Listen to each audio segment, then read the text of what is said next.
আসসালামু আলাইকুম dear viewers, আজকে আমি আপনাদেরকে দেখাবো এআই ডিপসিক কিভাবে ব্যবহার করতে হয়।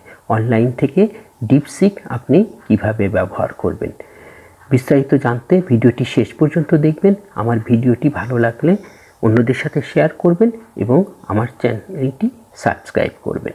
তো চলুন আমরা দেখি ডিপসিক কিভাবে ব্যবহার করতে হয়। প্রথমে একটি ব্রাউজার ওপেন করবেন।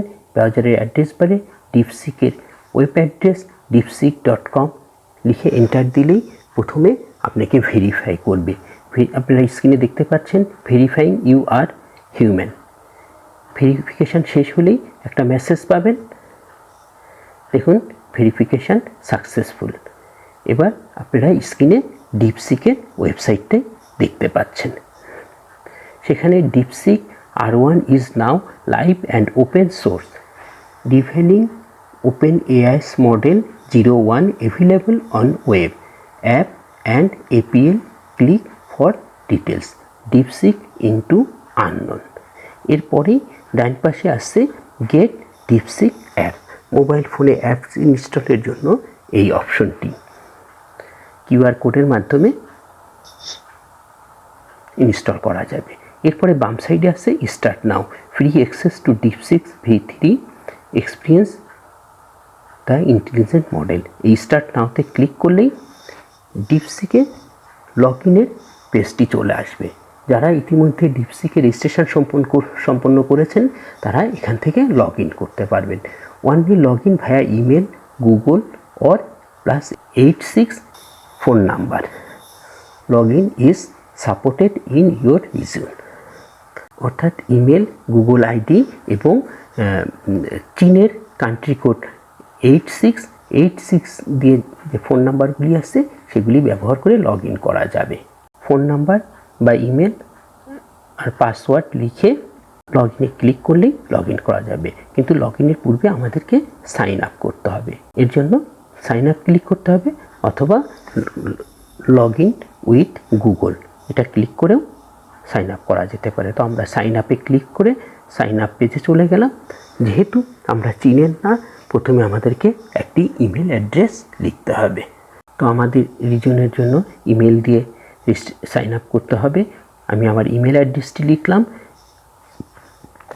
এরপরে আমাকে একটি স্ট্রং পাসওয়ার্ড দিতে হবে। ডিপসিক একটি পাসওয়ার্ড দিয়ে দিয়েছে, আমি যদি ওই পাসওয়ার্ডটি ইউজ করতে চাই তাহলে আমাদেরকে ইউজ স্ট্রং পাসওয়ার্ড ক্লিক করতে হবে। আর নিজে পাসওয়ার্ড দিতে চাইলে চুজ ইয়োর ওন ক্লিক করে আমি একটি পাসওয়ার্ড দিলাম। পাসওয়ার্ডটি 2 বার টাইপ করতে হবে। কনফার্ম পাসওয়ার্ডের ঘরে আবার পাসওয়ার্ড টাইপ করব।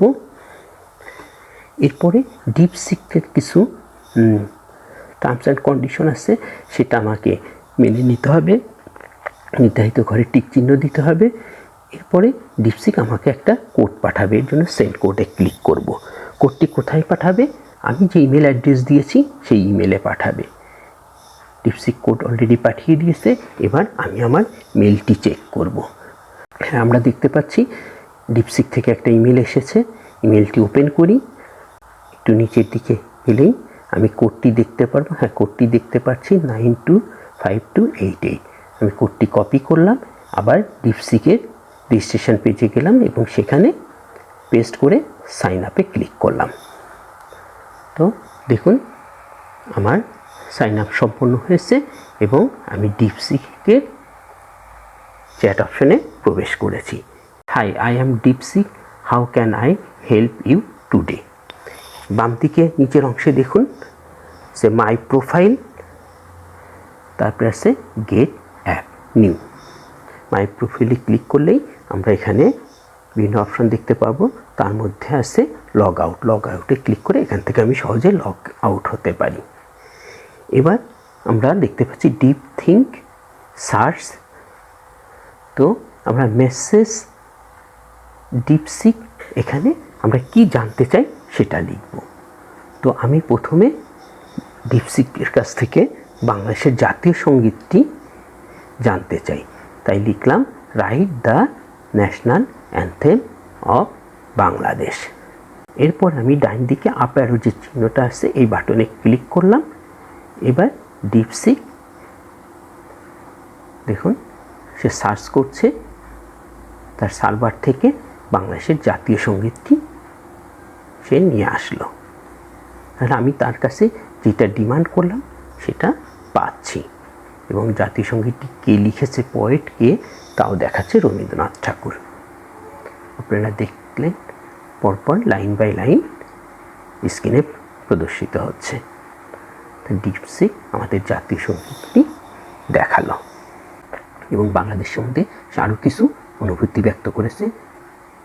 The anthem reflects the deep love and pride for the land of Bengal, its natural beauty and its cultural heritage. It was adopted as the national anthem of Bangladesh in 1971 during the country's independence movement. তো স্ক্রিনে আমরা বাংলাদেশের জাতীয় সঙ্গীতটি দেখতে পাচ্ছি। এরপরে আমি ডিপসিকের কাছে বাংলাদেশে ঘটে যাওয়া 2024 সালের ঘটনা সম্পর্কে জানতে চাইব। দেখি সে কি তথ্য দেয়। 2024-এর গণ অভ্যুত্থান সম্পর্কে লিখো। তারপরে সার্চে দিলাম, সে সার্চ করছে। দেখুন, the server is busy, please try again later. আমি কিন্তু পূর্বে বাংলাদেশের কথা উল্লেখ করি নাই, এর জন্য এবার দিলাম বাংলাদেশের 2024-এর গণ অভ্যুত্থান সম্পর্কে লিখো। দেখা যাক এবার সে কি বলে। বাংলাদেশ উল্লেখ করে দিয়েছি।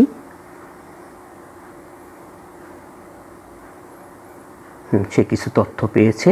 2024 সালে বাংলাদেশের কোনো গণ অভ্যুত্থান বা ব্যাপক রাজনৈতিক অস্থিরতা ঘটনা ঘটেনি। তাহলে তার এই তথ্যটা কিন্তু পুরোপুরি অসত্য। এবার সে কিছু তথ্য দিচ্ছে 2024 সালের বাংলাদেশে যে ঘটনাগুলি ঘটেছে তার উপরে। অর্থাৎ বাংলাদেশে 2024 সালের জানুয়ারি মাসে যে নির্বাচন হয়েছে সেই নির্বাচন সম্পর্কীয় তথ্য সে আমাদের সামনে তুলে ধরছে। আপনারা সবাই দেখুন, আবার দ্রষ্টব্য বলে দিয়েছে। দ্রষ্টব্য এই তথ্যগুলি কাল্পনিক এবং 2024 সালের ঘটনাগুলো এখনও ঘটেনি। এটি একটি অনুমানমূলক বিশ্লেষণ। দেখা যাক সে কি অনুমান করেছিল। দেখুন সে কী করেছে, বাংলাদেশের 2024 সালের জানুয়ারি মাসে যে নির্বাচন হয়েছিল সেটা সম্পর্কে বলেছে। 2024 সালের 7 জানুয়ারি বাংলাদেশে 12তম জাতীয় সংসদ নির্বাচন অনুষ্ঠিত হয়। তাহলে 2024 সালে বাংলাদেশে যে ছাত্র জনতার অভ্যুত্থান ঘটে গেল সেটা সম্পর্কে সে কোনো তথ্য দেয়নি। এবার আমি আরও নির্দিষ্ট তারিখ দিয়ে দিব, স্পেসিফিক ডেট দিব, যে 2024 সালের আগস্ট মাসে বাংলাদেশে কী ঘটেছিল সেটা জানতে চাইব। তাহলে প্রশ্নটি দাঁড়ালো 2024 সালের 5 আগস্ট বাংলাদেশে কী ঘটেছিল। দেখা যাক ডিপসিক কী তথ্য এনে দেয় আমাদের সামনে। ডিপসিক তথ্য সার্চ করছে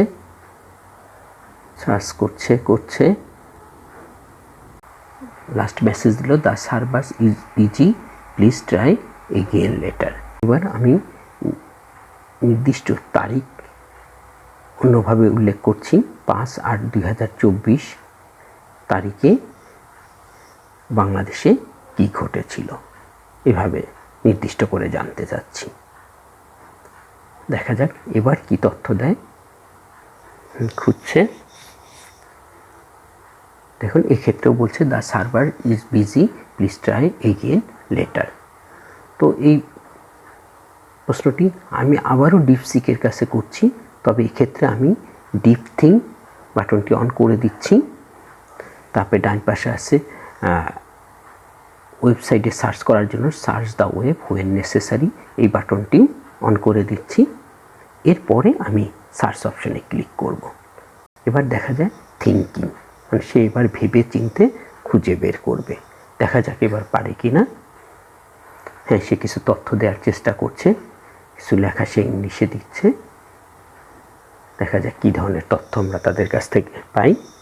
আপনারা স্ক্রিনে দেখতে পাচ্ছেন 2024 সালে 5ই আগস্ট বাংলাদেশে কোনো বিশেষ ঘটনার খবর এখন পর্যন্ত নথিভুক্ত বা প্রকাশিত হয়নি, অর্থাৎ তার জানা নেই। আপনারা সবাই লক্ষ্য করুন, সবাই শেষে সে দ্রষ্টব্য দিয়েছে এবং উল্লেখ করেছে আমার তথ্য ভাণ্ডার 2023 সালের অক্টোবর পর্যন্ত আপডেট করা, তাই 2024 সালের কোনো ঘটনা সম্পর্কে আমি নিশ্চিতভাবে জানি না। ভবিষ্যতের কোনো ঘটনা জানতে চাইলে সময়ের কাছাকাছি আন্তর্জাতিক বা স্থানীয় সংবাদ মাধ্যমে রিপোর্ট চেক করুন। অর্থাৎ ডিপসিক দাবি করছে তার তথ্য ভাণ্ডারে 2023 সালের অক্টোবর পর্যন্ত তথ্য আসছে। স্বাভাবিকভাবে 2024 সালে কোনো তথ্য তার কাছে থাকার কথা নয়, কিন্তু সে কিন্তু বাংলাদেশে 2024 সালের 7ই জানুয়ারি যে ইলেকশন হয়েছিল সেটা সম্পর্কে তথ্য তুলে ধরেছে, যা পুরোপুরি সত্য বলা যায়।